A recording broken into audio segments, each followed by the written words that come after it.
Hi, welcome to this week's Authors Love Readers podcast, where we delve into the stories behind the stories. We're asking authors questions, some of them fun, some of them serious, and from their answers, you're going to learn things you never knew about the people who write the stories you love. My name is Patricia McLinn. I'm your host and designated question asker. I'm Jennifer Stevenson, and I'm an author who loves readers. Now, let's start the show. Hi, welcome to this week's edition of Authors Love Readers podcast. My guest this week is Jennifer Stevenson, and I don't know how many ways I can say this. Jen, I tell people how we met, how we know each other. They will be just astonished to hear it's through Novelist Inc. And we also have in common being originally from the Illinois, Chicago area, and having, we were talking a little bit before we got on, and some of it was old home week with knowing the locations of each other's lives. So Jennifer, tell us some about what you write. I'm looking forward to hear how you describe it. Well, I write romance into all my stories, pretty much. Oh, I would say all of them. But some of them are fantasy, some are paranormal romance, some are romantic comedy. Everything I write has got humor in it. I don't seem to be able to avoid putting it in. So, hey, let's be great about it. Let's be happy. Yay, I write humor. It's a particular kind of humor, don't you think? I've been told. You tell me. Okay, tell them the name of, I don't know if it's your most recent series. My largest series is Coed Demon Sluts, which is about, it's basically the Adirondack Chair women's fiction series, 5 gals in different stages of life with ordinary problems. This one's husband divorced her, that one's stepfather is sort of a child molesting, sexual abuser bastard. The other one's overweight and her life has been shaped by being fat. But they all try to solve their problems by signing contracts with hell to become succubi, sex demons. Which happens so often. I'll tell you, after writing these 5 books, I wanted the deal too. I wanted Delilah to come to me and give me the contract. It was such a great deal. So that should give readers somewhat of a view of what kind of humor we're talking about. So I don't think that's necessarily snarky. At times. Oh, sometimes okay. Sometimes it's very sweet. When it's warranted, it's snarky. But it is a particular worldview. Yeah, I can't explain it. My first book was called Trash Sex Magic, so what can I tell you? I don't seem to be falling far from the tree there. Just a little on the weird side. Okay, we're going to do a few questions to let the listeners get to know you. What childhood book do you really associate with, or do you feel like did it addict you to stories? Very hard to say. My mother was reading stories to me and my brother before we really knew that she was reading aloud. I mean, we were literally infants. So the picture books I can't tell you. But she was also reading to us way over our heads. Yeah. So the first stories that I remember understanding were Kipling's Just So stories. Oh. How the elephant got its trunk and how the whale got its tiny throat and stories like that. Huh. And then she read Kipling's Soldiers 3, which are stories, very much adult stories, very sophisticated stories about British occupation of India, and with enormously complex adult matter in them. And my brother and I didn't care. My mother was a wonderful reader. We would read the phone book, but she loved these stories. And so we listened. And like a lot of people who become bookish later in life, we learned if we didn't understand what was going on, you just wait and maybe you'll pick it up. Yeah. This is where science fiction readers come from. They get addicted to that being on the edge of not knowing what the heck is going on, and just keep reading, keep reading. It'll all come together. You'll figure it out. Have you ever written science fiction? I would say no. I've done a few short stories. I wrote one space opera, which has never seen the light of day. But I'm not a high concept science fiction sort of person. I'm much too involved in character and frankly in romance. You Mm. know, science fiction has, as a genre, has gotten more friendly, much more friendly to great characters, but they've never been that hot about romance. I wonder if they are writing that way. That's kind of the way I write, where I just keep going, it'll come together. Too much I will plot, figure Pat. out what my subconscious left here and there. Um, Yeah, you can maybe sometimes what your natural bent is just isn't right for a particular genre. You can yeah. love reading it, but not be the best at writing it. So what got you interested in romance, writing romance? I always wanted to read. I loved reading. I think when I was a page in a library. Oh, my first job. Really? Yeah, after a little babysitting, but then my first like get a paycheck job was Right? a two page. dollars and 25 cents an hour back in the 70s. Right? Terrible, terrible. Okay, but one of the other pages handed me Colombella by Phyllis Whitney, and I started reading romance, and I was crazy in love with it, and my parents were dead set against it. That is trashy, trashy stuff. You should never read that. You're smarter than that. And they barely put up with me reading science fiction. But they wanted me reading the classics, which, there's only so much of that a person can stand, I guess. They didn't even approve of Jane Austen, though. Okay, so Oh my goodness. Okay. right. So I didn't do romance I never tried to write it. I put it behind me and I read more intellectually challenging work and I read science fiction and fantasy and a lot of mystery. And then when I started writing, I started in science fiction and then fantasy and then in like 1998 or so, I started writing romance. A friend suggested that I try it anyway and I was crazy in love with it. I said, Oh. I'm home. This is where I belong. I love this.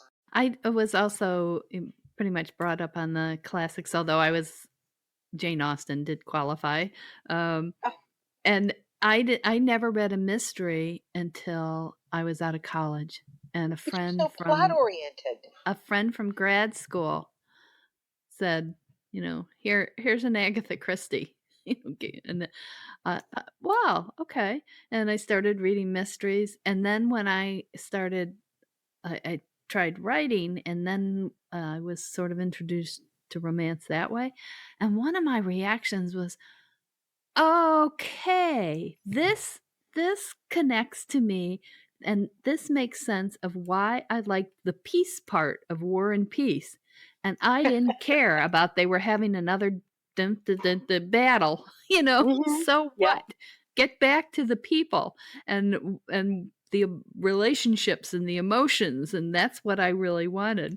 yeah, So I apparently was taking that aspect of it out of the classics and jettisoning all the battles. Ugh. So I similar backgrounds in that way.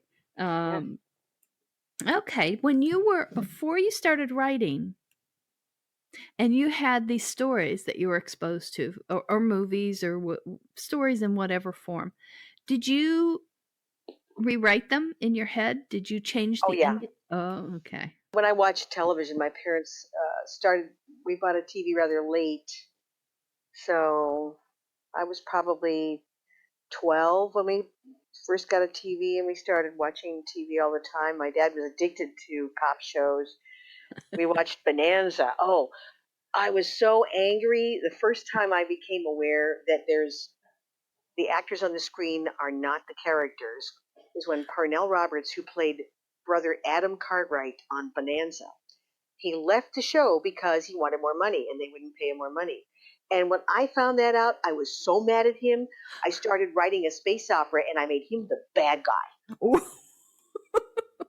And the Ooh. bad guy's name was Parnell because he left Bonanza and he wasn't going to be Adam anymore. I got so mad. And then I started just rewriting the endings of stories. Also, my mother and father would let my brother and me watch monster movies that started at 8 o'clock. And you grew up in the Chicago area. Yep. The monster movie, the 8 o'clock movie, and then there was a 10:30 movie with a half hour of news in between. Well, I didn't get to watch the 10:30 movie until I was like in college. When I was a kid, we would start the 8 p.m. movie, and because my dad was crazy about monster movies, I always watched the monster movie, and I'd be sent to bed at 9 o'clock. So I never got to watch the monster get killed. And because I was scared, because I'd been watching a monster movie right before bed, I would have to have my door open so that the light from the hallway would come into my room. But then the monster movie would be roaring and screaming and everything down there. And I didn't get, so I didn't get to see them kill the monster. So I had to make up the end of the movie every time. It was self-defense. You had to. Yep. And besides, sometimes they didn't write the story right, and I could just tell that, or the TV show and just went wrong, and you just have to redo it because it's just wrong. Hey, have you told your parents that it's their fault for not letting you stay up to watch the end of the movie that made you a writer? No, my parents passed away before I started publishing, actually. Oh, I'm sorry. But my entire family is frustrated writers. Both my parents, both my grandparents. My dad was the only one who never did any writing of his own, but my mother and her two parents were all feature writers for magazines and newspapers at times.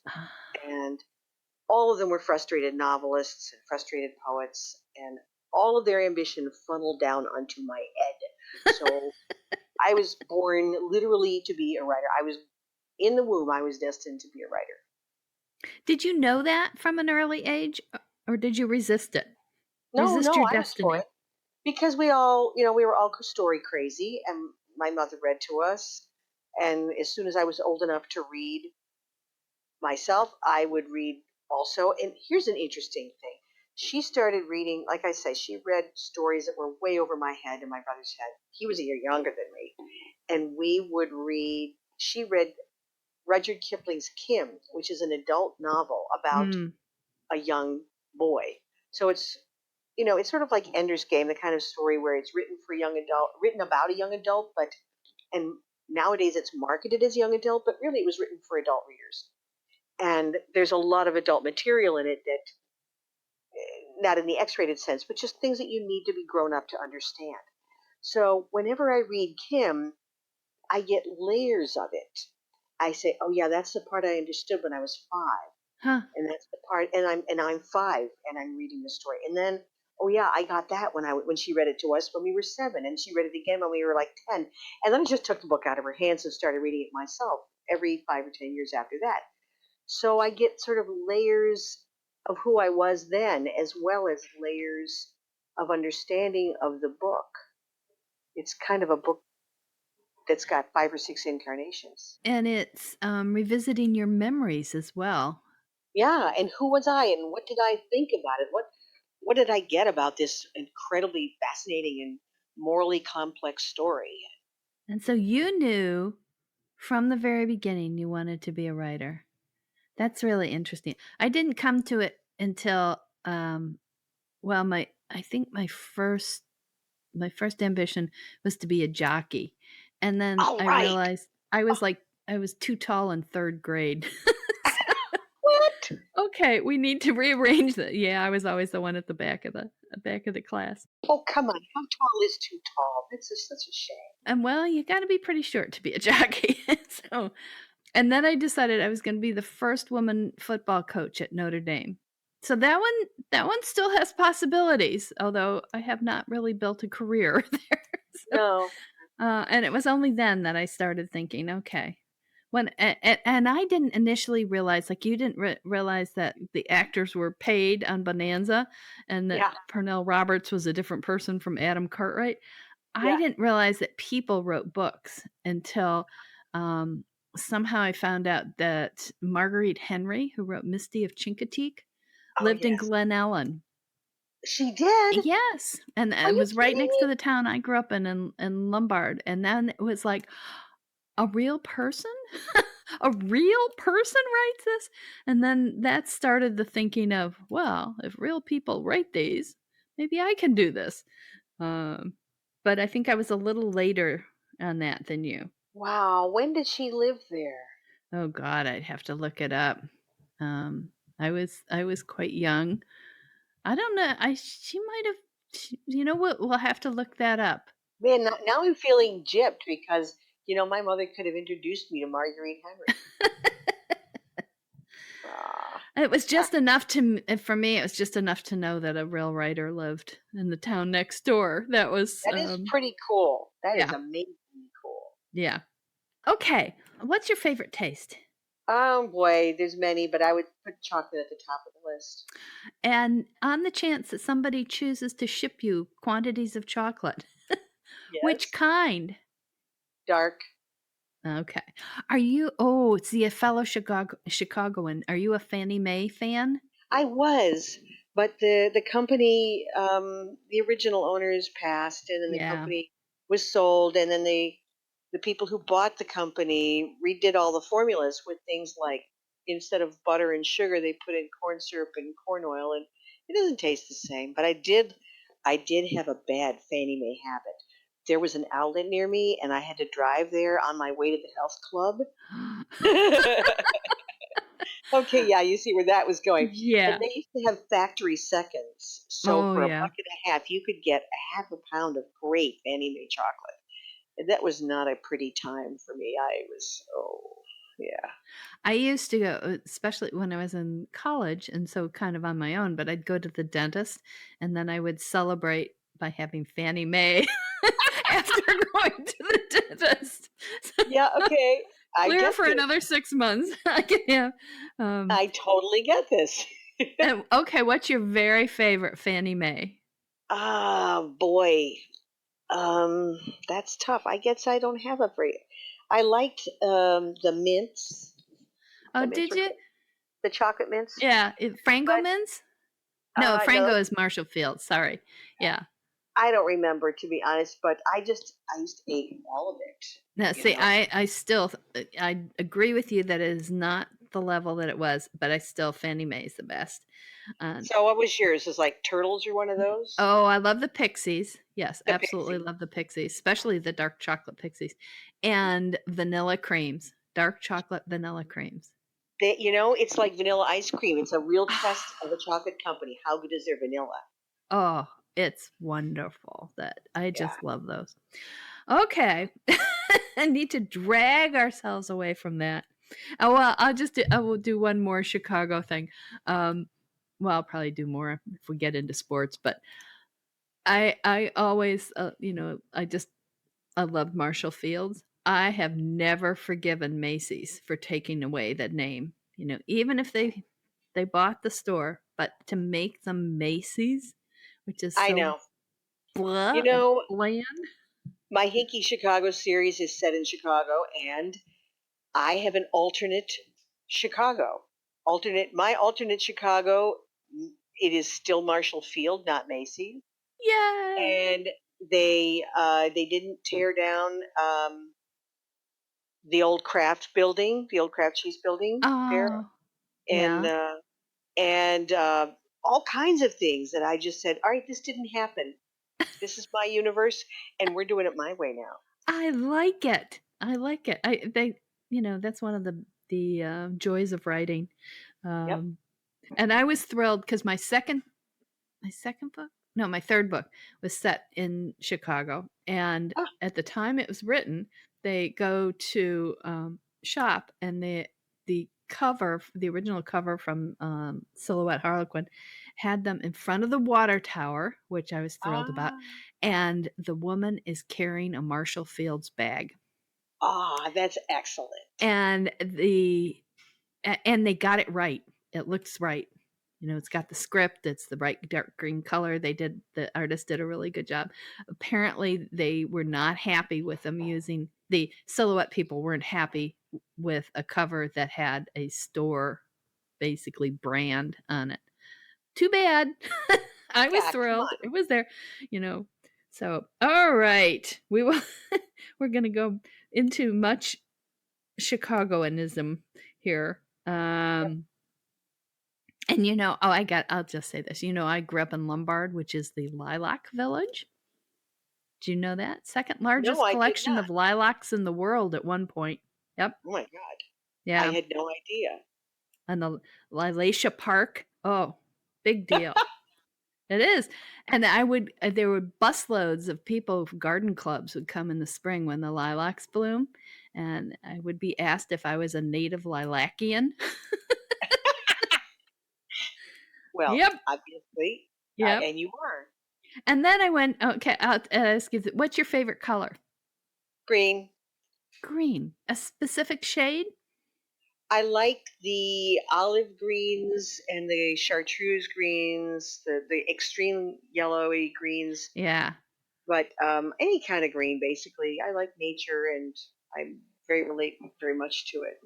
I was just gonna say I'm not a real big fan of the purples, and of course I grew up in the lilac village, Oh, and that's practically heresy. How did you get then away I with went to that? Northwestern, which is purple and white. Oh my So, God, you lived in Evanston? I live in Evanston. That's crazy.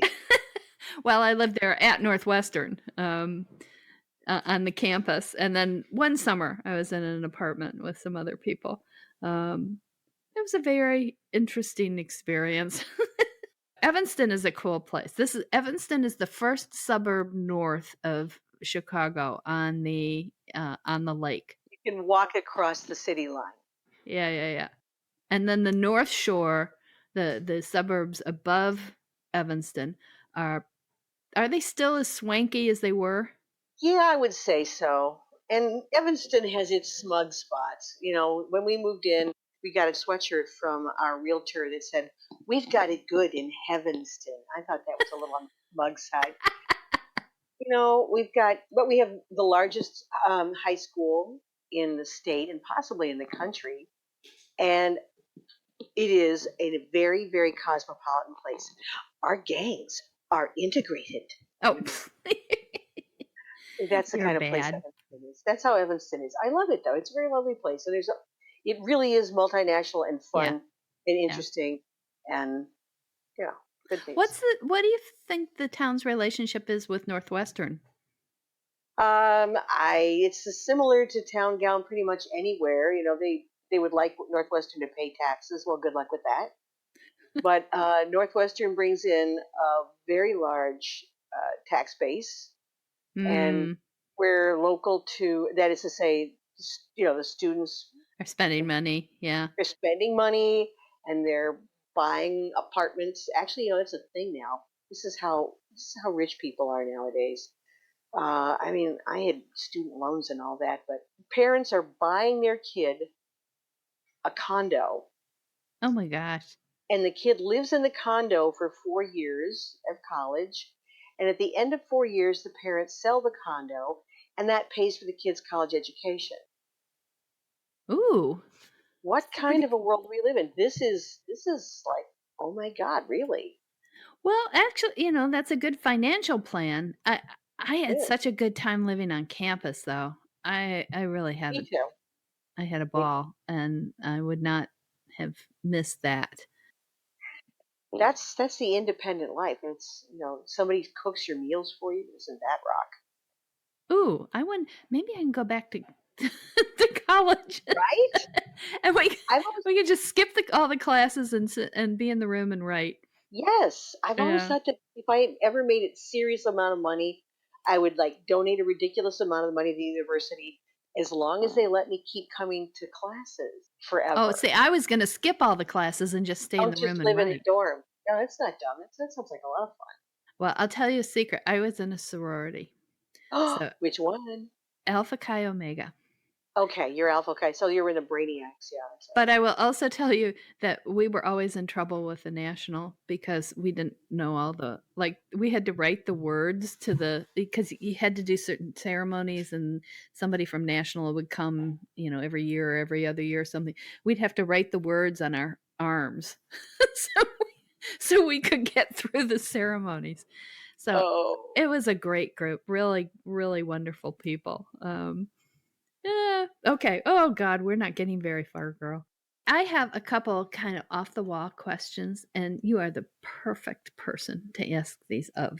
huh. Um, so the first one is, what is good advice that you have ignored, and how did it turn out? Well, gee, I could tell one about how a very strong-minded and experienced writer warned me not to hire a specific agent, and I went ahead and did it, and I was so wrong. She was so Oh. right. Oh. In fact, Oh. a couple of times I've been told not to take a different person. I've had several agents, and a couple of times I've been warned against a specific agent. In one case, I was told, "Don't take an agent who approaches you." Huh. I said, "Why not? I'm so flattered. This agent wants me." That because I was just this little dewy-eyed, I have no clue. I'd never had an agent before. Oh my god! And they said, "Don't take an agent who wants you because uh, they have time on their hands. A good Mm. agent does not have time on their hands Mm. and is not out there looking for an unpublished writer to bring into their life." Huh. And this was a new idea for me and one that I didn't want to hear. It turned out to be right. Well, thank you for sharing that from one of my weird questions. And now we will have another weird question. All right. If your writing were a color, what color would it be? Oh, come on. All right. See, my experience. I I've done a lot of research into the history of magic. So to me, this question means, what magical color would you assign to your work? Because otherwise, there's no way that you can assign one color to anyone's work, I think. And I would say that mine would be predominantly green on the Queen scale as defined by the Victorian occultists, the Victorian British occultists. You asked, you get it. This is because on the Queen scale, green corresponds with Aphrodite and love, with emeralds, roses, lynxes, gold, and of course with sex. And if you're not asking about magical correspondences to the predominant color of my Of work, then course I was. I have no idea what you're asking then. I don't know what the hell you want. After I asked it, I thought what I probably should have asked you is what fabric would your writing be?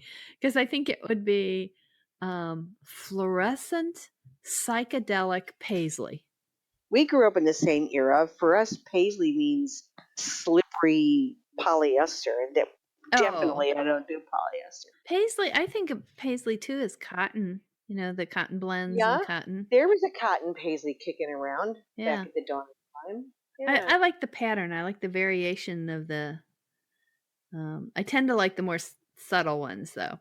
Mine would there's a not be subtle paisley. fluorescent psychedelic. There's a subtle paisley. What are you talking about? Yes, there are subtle Really? paisleys, like there are subtle plaids. I don't get it, but to me, plaid and paisley have always been. I mean, the whole point is to be loud, right?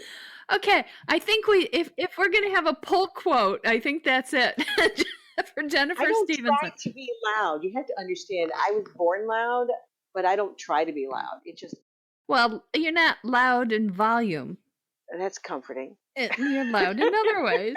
And okay, I gotta ask you because we could chatter on and on. I know. So I've got to ask you questions that come from readers, and I'm gonna start with two that I associate. So I put them together. The first reader says, "When the cover image doesn't match the character description, and it's a pet peeve of hers, how does it feel for the author?" Now, I how do you how do you put covers on Coed Demon Sluts? I knew from the beginning I wanted to have chick litty cartoony covers because I knew that the title was going to send one message and the cover was going to send another, and I deliberately wanted to mess with the reader's head. This series is the closest to my heart, and it messes with the reader's head as more than any series I've ever done. And it messed with my head a lot in a lot of wonderful ways because I was doing a lot of weird shit. But I didn't really care terribly. First of all, I was commissioning the cover, so I didn't have to worry about whether the characters looked like my character on the cover looked like my characters in the story, because they would, because I was paying for that cover, and I Yeah. was paying an artist. I paid a lot of money to a really great artist to get that stuff. But Ah. I wanted the covers to say chick lit, I wanted them to say, this is about the women. This is not about some guy. Romances with billionaires on the cover have a picture of the billionaire. They don't have a picture of any women. These are stories about women who've got stuff coming down in their lives. So I didn't want. I wanted them to have that sort of cartoony stick figure, conventional chick lit look, where of course she's a size 0, because aren't they all? unless they're who was that Bridget first great Jones. chick lit? Bridget Jones. She wasn't a stick figure, but it seems like all the other ones are, Miranda. So we are not all built like that, but I didn't want to say this is about the sex. I wanted to say this is about the women. Okay. And I got that because, like I said, I paid. So the demon doesn't make it on the cover. Oh, they're all wearing demon horns. Oh, okay. Actually, they're demons. Okay. In each cover, the girl who is the demon du jour, the one who the book is about, is wearing the horns. I gotcha. All right. Sometimes there's several characters in the story on the cover, but the one who is the protagonist is wearing the horns. They're little pink horns. They're pink. Okay. Another reader asks how much it bothers us to find editing errors after the book is out. Oh, that happens in every book. Editing errors are like door dings on a brand new car. You will find, the first time you ding your door, you hate yourself, right? And you just want to commit harakiri. Yes. And if it's somebody else who does it, you want to kill them. And sometimes you discover you bought it and it had a door ding on it. Oh, no. And that just, of course, I've been buying used cars my whole life, so I'm pretty immune to that stuff. But I try to be calm about it. My first book was a small press book, and it was incredibly clean and beautiful and gorgeous. And that sort of spoiled me. And my next 3 were with a big downtown publisher, and there were errors all over it. Mm-hmm. And I just learned to breathe, be calm, have a margarita, and because it told me things about the business. I was seeing it as a businesswoman, and at that point I had been a member of Romance Writers of America for a number of years, and I had learned stuff that as a reader I had thought, as a reader you come to a typo, maybe you get outraged. Well, back in the day, you could be outraged because there weren't that many typos. Now things are different. Well, I'm finding so many typos in traditional books and in mainstream media when it's online. I'm shocked by how many. Well, that's the thing, and when my first mass market release had errors in it, I thought, okay, my Romance Writers of America friends were not kidding. Yeah. There are going to be boo-boos. Yep. You're going to get someone on the cover. You know the story about the woman in the Harlequin who got her Harlequin romance had the cover. The heroine had 3 arms. Yes. Yes. Yeah, the artist just hadn't painted out the other third arm, and nobody had caught it. And so she just made capital out of it. She promoted that book as, I'm the one who wrote the romance of the hero with 3 arms. Now that I'm independently published as well, I know that if I find mistakes, and I do, I keep a file. I put the mistakes, every time I read through the book for one reason or another, I'll say, oh, there's another one. And when I've built up a list, then about every year and a half, I go through the book, I republish it, I fix all the errors in there, I change whatever I add if I've written new books, I put the new books in the back.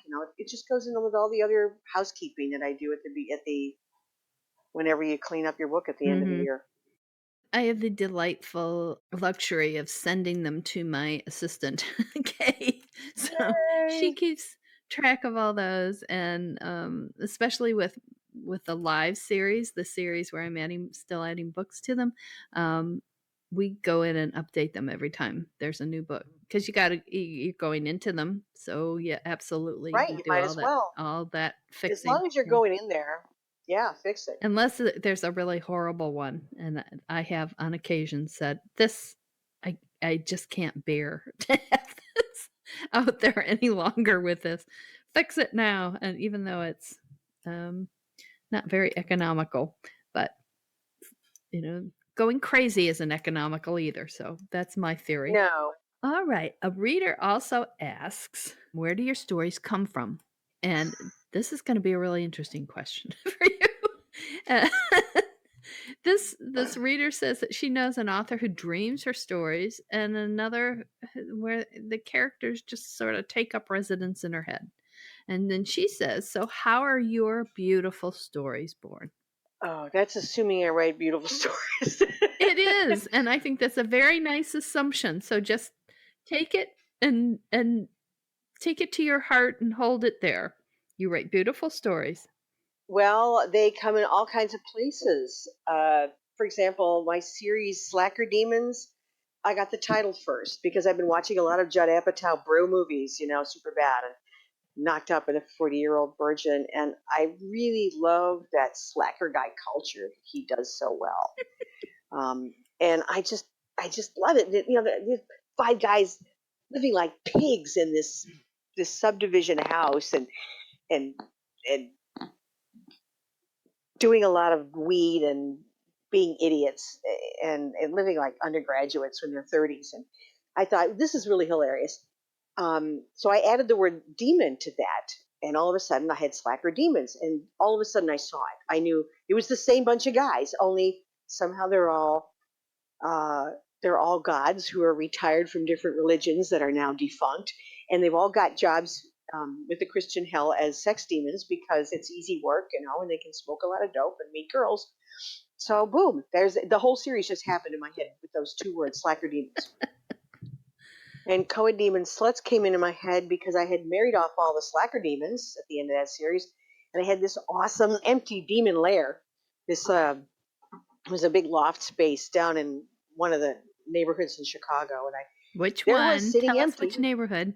Oh, you know the neighborhood. It's in Ravenswood Manor, Oh, right up okay. against Yeah. the L, in an area which is partly residential and partly industrial. So there's factories mixed in with homes and things like that, and apartments. And it was great. It's got six refrigerator freezers, five widescreen Game Boy TVs with five Lazy Boy chairs in front of them so you can sit there and drink your beer and play your Grand Theft Auto, and two Margaritaville machines, one broken, and no laundry machine of any kind. Right? They're growing marijuana up under the skylight, and they've got a sauna in the back, down on the factory floor, and they've got a hot tub on the roof. But when their jeans get dirty, they throw them away because hey, we make enough money. We're not going to do laundry. Anyway, so I needed to have a story for that. I didn't want to throw that setting away. I was in love with the setting. So then I thought, well, what if I put girl demons in there? Oh. And that was the beginning of Coed Demon Sluts. The title Coed Demon Sluts comes from a local Chicago long-running play called Coed Prison Sluts, which ran for like 25 years in Chicago. I never went to see it, but I loved the title. So I thought Coed Demon Sluts, awesome. But then I started thinking about it. Why would a woman sign up to be a sex demon? I mean, if you ask a guy, why would you sign up to be a sex demon? He's like, duh, trick question, right? But I did focus interviews for like 2 years, i.e., random bar conversations at conventions, asking That's your focus group. what would make you sign a contract with hell to become a succubus. And I told them, here's the deal. You get an invulnerable, eternally young body. You can change the way it looks any way you want. Tall, fat, short, thin, any color. You can change the size. You never have to try on a bra again. because you go to the store, you like the bra, you buy it, you take it home, you make It yourself fit fits. the bra. Mm. You never have to try on a pair of blue jeans again. Have I got your attention yet? You have to eat 4,500 calories a day or you will get fat. And that meant that I could write reams and reams of chapters about food. Everybody, I mean, forget cozy mysteries about cupcakes, man. I got to wallow in, everything, all kinds of food. But women are not interested in this deal for the sex. They're interested in it For because the perks, huh? they want those perks. They want power. Some of them would say, I would Oh. sign up to get power. Some of them say specifically, I want power in bed. Someone would do it for the money. Some of them would do it because, they've always felt too thin, too short, too fat, too tall. They want their body to be different. But way down on the list is sex, except the lesbians. Most of the lesbians said, duh, is this a trick question? Which makes you wonder I've been married to a man for 40 plus years, but I wonder what these gals have got going on here. All the straight women were. Anyway. They wanted those other So your perks. question is about where do the ideas come from? Wherever, ideas are cheap. Reader asked the question, and you said that you kind of missed the location, the world that you had set that in after you'd married off all the slacker demons. But this reader asks if you miss the characters when you're done, and with a book, and do you think about them? And then do you ever revisit them? I think about revisiting them sometimes, but generally when I write a series, I have the end of the series in mind when I start it. Oh, okay. And I have a limited cast of characters. I learned this from romance writers. In fantasy and science fiction, they don't think that much like that. They think in terms of open-ended series that go on forever. But I have a specific set of characters I want to write about, and I know how roughly what's going to happen to each guy or each woman in the story, right? I know what their issues are and, maybe how I'm going to address them. So by the time I'm done with the series, I've usually written the easy ones first, the characters who I knew right away how that story was going to go. And that's how the first books come out really fast. And then the hit right around book 4, I realized, okay, this character is going to be harder. I'm eager to get there. I'm eager to get to those characters, yes. And they've been kicking around as secondary characters for several books. So yes, I want to see them, more of them. I want to write more about them. I want to get to their story. And if I've been waiting because I've put off that character, because there's going to be something hard about that. Now you hit the marshmallow wall. Oh my God, I didn't think this one through when I designed this character, and I've built in a lot of his backstory in the first 3 books, so I'm stuck. Yeah. So now I've got to unscrew the things that have become inscrutable. And there we are. So by the time I'm done with the series, I'm like, okay, thank God I'm out of here. There are things that are probably, I might like to go back and visit those characters again, but after the scars have healed, and I don't remember what a pain it was to write that last book and how I was tearing my hair out because I hadn't planned this one part. And it's time to plan it, girl, because this is the last book in the series.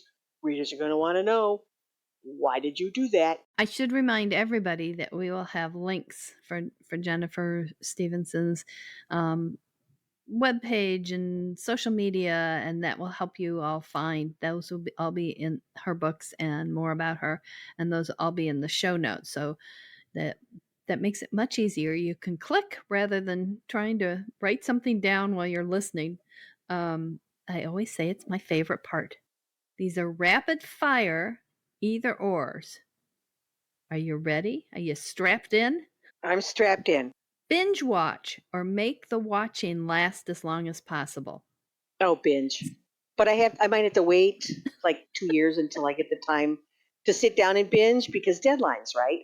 Unlike some people I know who will spend 3 hours on an interview when they're on deadline. Yeah, rapid fire, Jen. Rapid fire, remember?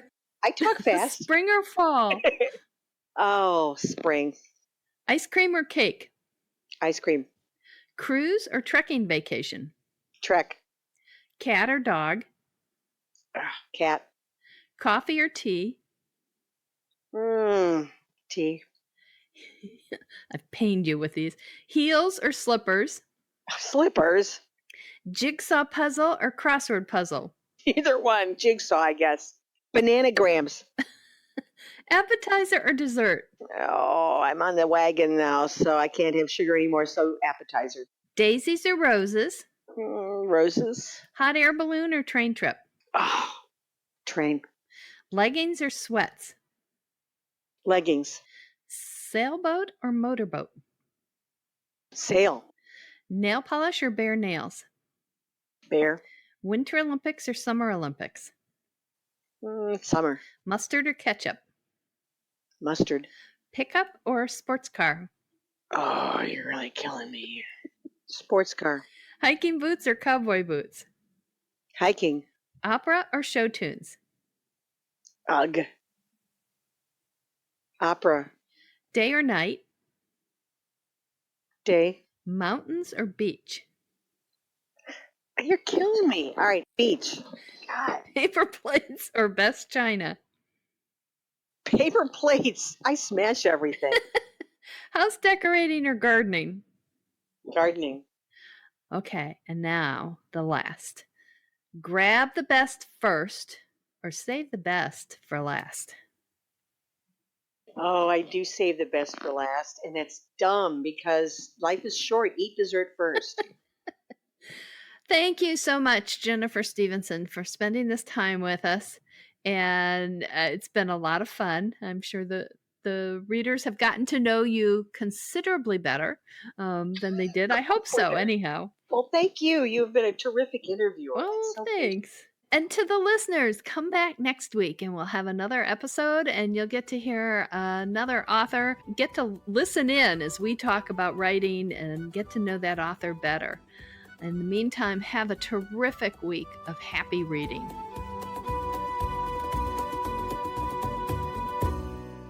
That's the show for this week. Hope you enjoyed it, and thank you for joining Authors Love Readers podcast. Remember, you can always find out more about our guest authors in the show notes, and you can find out more about me at www.patriciamclinn.com. You can also send in questions to be asked of future authors at podcast@authorslovereaders.com. Until next week, wishing you lots of happy reading. Bye.